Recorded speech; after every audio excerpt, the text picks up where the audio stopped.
নমস্কার বন্ধুরা, জিও হাব চ্যানেলে তোমাদের সকলকে আমি স্বাগত জানাই।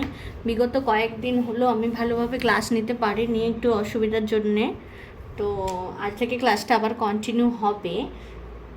তো আজকে যে বিষয় নিয়ে আলোচনা করব সেটা হলো ইন্ডিয়াতে যে অ্যাটমিক রিসার্চ সেন্টার, অর্থাৎ ভারতের যে পারমাণবিক গবেষণা সংস্থাগুলি আছে সেগুলি কোথায় অবস্থিত এবং সেগুলির কি নাম। তো চলো ভিডিওটা স্কিপ না করে তোমরা পুরোটা দেখো, কারণ পারমাণবিক শক্তি এখন একটা প্রচুর সম্ভাবনাময় শক্তি, চিরাচরিত শক্তি।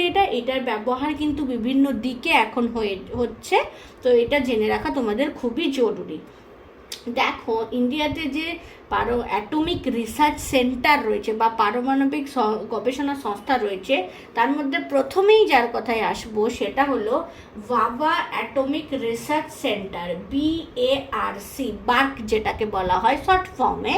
সেটার সদর দপ্তর কিন্তু মহারাষ্ট্রের মুম্বাইয়ে অবস্থিত।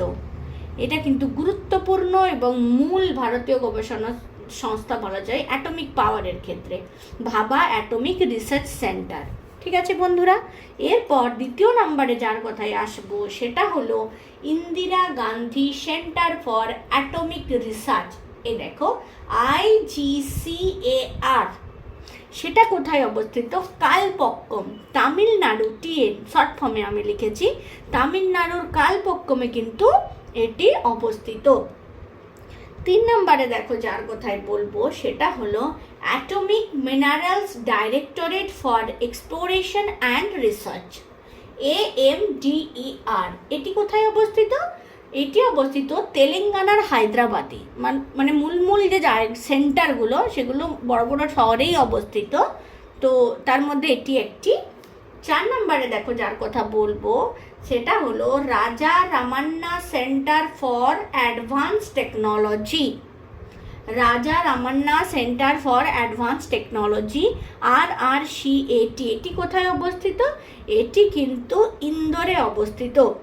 কোথায়? ইন্দোরে, মধ্যপ্রদেশের ইন্দোরে রয়েছে। এছাড়া variable atomic cyclotron centre, variable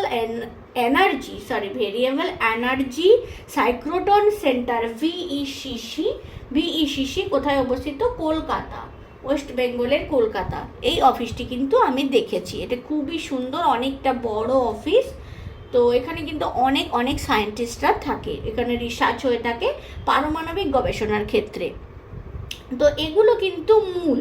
এছাড়াও বর্তমানে এখন পরিকল্পিতভাবে পারমাণবিক যে বিদ্যুৎ কেন্দ্র তারও কিন্তু চেষ্টা চলছে। যেমন দেখা যাচ্ছে উত্তরপ্রদেশের গোরখপুরে হয়েছে। এছাড়া একটা প্ল্যানিং করা হয়েছে যে তামিলনাড়ুর চেন্নাইয়ে পরিকল্পিতভাবে পারমাণবিক বিদ্যুৎ কেন্দ্র কিন্তু তৈরি করতে হবে। এগুলো। আর রাওয়াত ভাতা রাজস্থানের, এটা কিন্তু খুব মনে রাখার বিষয়। এই নিয়ে কিন্তু তোমাদেরকে আরেকটা আমি ভিডিও বানাবো, ভিডিও তোমাদের সাথে শেয়ার করব কি যে ভারতে পারমাণবিক বিদ্যুৎ কেন্দ্র কোথায় কোথায় রয়েছে এবং সেটি কোন রাজ্যে অবস্থিত, তার নামটি কী, আর সেখানে মোটামুটি কত মেগাওয়াট, মানে মেগাওয়াট বা মেগাহার্জ যে পারমাণবিক শক্তি উৎপন্ন হয় সেটা কীরকম। আর বর্তমানে যেগুলো আছে সেগুলোও নিয়ে বলবো। ভবিষ্যতে যেগুলো নির্ণয় হতে চলেছে বা পরে যার প্রোডাকশন শুরু হবে সেই নিয়েও কিন্তু পরবর্তী ভিডিও আমি বানাবো। তো তোমরা আমার সাথে থেকো। অবশ্যই ভিডিওগুলোকে অবশ্যই ছোট ভিডিও বানানোর আমি চেষ্টা করি, তাই বেশি সময় লাগে না, কিন্তু গুরুত্বপূর্ণ বিষয়গুলোকে আমি আলোচনার চেষ্টা করি। ভিডিওটা তোমাদের ভালো লাগলে লাইক শেয়ার করে দিও প্রচুর।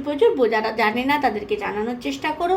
আর অবশ্যই চ্যানেলটা সাবস্ক্রাইব করে নিও, কারণ বলে রাখি পরবর্তী যে সপ্তাহ আসছে সেখানে কিন্তু ভারতের নয় গোটা ওয়ার্ল্ডের যে সমস্ত জনজাতিগুলি আছে, মানে যে সমস্ত উপজাতিগুলো রয়েছে, গুরুত্বপূর্ণ উপজাতিগুলোর নাম, তাদের জীবনযাত্রা কীরকম, তারা কী খেতে ভালোবাসে, কী পড়তে ভালোবাসে, সমস্ত নিয়ে একটা সিরিজ আমি কিন্তু চালাবো। তো তোমরা চ্যানেলটাকে সাবস্ক্রাইব করে নিও, না হলে এই সিরিজগুলো কিন্তু তোমরা খুব মিস করে যাবে। সেখানে কিন্তু খুবই ইন্টারেস্টিং তোমরা ভাবলে অবাক হয়ে যাবে যে এই রকম হতে পারে জনজাতি যারা কিনা বাসি দুধ খেতে পছন্দ করে। সেরকম অনেক সুন্দর টপিক নিয়ে আমি আলোচনা করব। তো সাথে থেকো বন্ধুরা, আর ভালো থেকো সবাই।